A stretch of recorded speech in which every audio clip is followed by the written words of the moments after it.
Hello again, I'm John Terzak, and this lesson is about how to make a sour cherry compote crisp.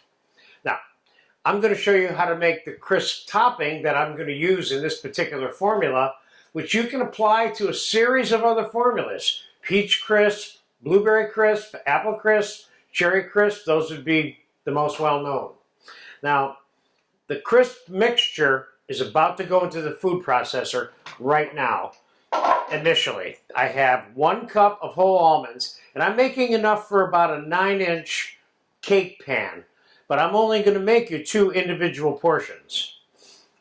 So we have 1 cup of whole almonds and 1 cup of nice big size crunchy granola. Let's give that a zap first.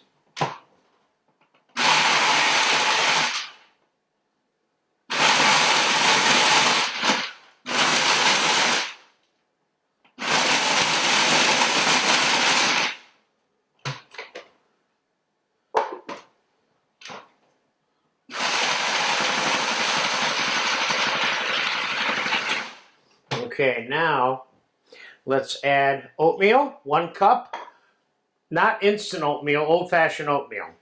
And let's put a little bit of cinnamon in there, about 1.5 teaspoons, give or take.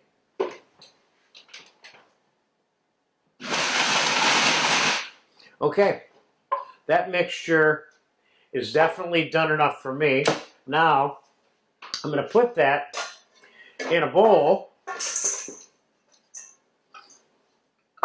I have some whole almonds left there. That's why I chose whole almonds over slivered almonds. So you got a nice big crunch of almond in there. Now I'm going to put 1 cup of dark brown sugar in here. And I have 3.5 ounces of cold cut up whole unsalted butter. And that's going in there. But before I mix that together with my hands, we're going to take the sour cherry compote, which you have the video for. We're going to dump it in a bowl. It's got a medium amount of juice mixed into it. And the reason I left the amount of juice in there that I have is because this doesn't have pie dough baked underneath it. This is just fruit in the bottom of 2 small earthenware baking vessels baked. I don't have to cook any dough or anything underneath. I don't have to worry about dough being cooked. Now, I'm going to add a little bit of sugar and a little bit of flour, like 1 tablespoon of each, and 1 tablespoon of cornstarch to the cherries. And in the very bottom of my baking dishes, I'm going to put another teaspoon of flour in the bottom. I'm going to mix this up. This cherry compote, of course, has Grand Marnier and vanilla, simple syrup, and it's delicious by it is. You need to go see the video. Now, if you want to make this without using the compote, you can just flavor your cherries the way you want, maybe even with some chocolate chips mixed together. So let's get the cherry right into the little crocks. So these are nice size individual portions. And let's pour some of this juice in here.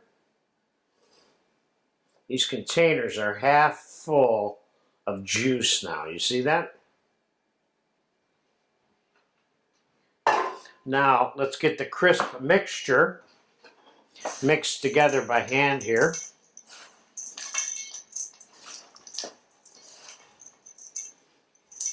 This is obviously one of those what's not to like mixes. It's got everything in it that's good. And I'm kind of working that whole butter in there so I don't have big chunks of butter. That's why I diced it up so small to begin with. Could you use slivered almonds? Could you do this with pecans? Yes, you could. You could do it with walnuts if you want. You don't have to use almonds. I'm giving you a guide for making the top for crisp. I'm not giving you the recipe for doing it, of course. Like I said, I made you enough for about a 9-inch pan, so the crisp is mixed enough for my standards. Now let's get the top of this completely covered with this mixture, because the reason this is called a crisp is because the stuff on top is crisp, and for absolutely no other reason besides tradition. Okay, let's pack that down. And I'm going to pop these in a 375-degree oven. Remember, I'm not cooking any dough, and there's nothing in here that needs to be cooked, per se. All we really want to do is brown it and heat it and gel it together inside, okay? So this will probably take about 45 minutes, directly on the oven rack.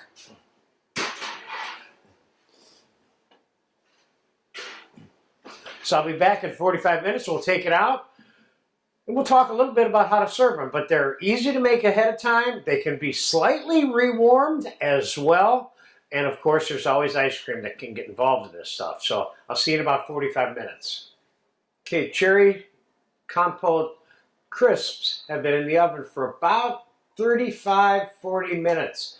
They were starting to bubble over a little bit, so I switched them over onto a sheet pan. That was like 10 minutes, 15 minutes after they were in the oven. So I'd recommend you reducing the amount of juice maybe, unless or definitely put them on a pan to collect that juice. And we're going to get them out, get them on a cooling rack here. And we will come back when these are cooled off. And we will see what the inside of this looks like. It ain't going to look much different than you think it's going to look, though. I can tell you that right now. But these are nice. They're nice and crispy. And we'll let them sit at room temperature for 2, 3, 4 hours. And don't forget, this is something that can be reheated. And this is the kind of thing that I would normally serve with ice cream or ice cream sauce or at least whipped cream. But you're serving it in this particular crock the way I made it. But I did give you enough of the granola crisp mixture for a full 9-inch pan of this, you know. So there you have it. Cherry crisp, enjoy it. It's tasty, it's good, it's easy, and you can do it with all kinds of fruit. Sour cherry crisp has been hanging out of the oven for about 3 hours. It's no longer warm, still nice and crisp, which is the name of this particular preparation. Now you could probably put a scoop of ice cream dead in the middle of that if you wanted to and just eat right through it like that. Or I think in this case, because I have some handy whipped cream, I'm going to put a little bit of whipped cream right on part of it. Like so. Hit it with a little bit of sugar. And it's ready to go. It's good to go. Could I pop it in the oven if I wanted to serve it to somebody after it had been cooled off for 5 minutes? Yeah, I would never microwave it because you don't want to affect the crispiness of the top. There you have it. Sour cherry crisp. And this crisp topping can be used on other fruits like I mentioned earlier.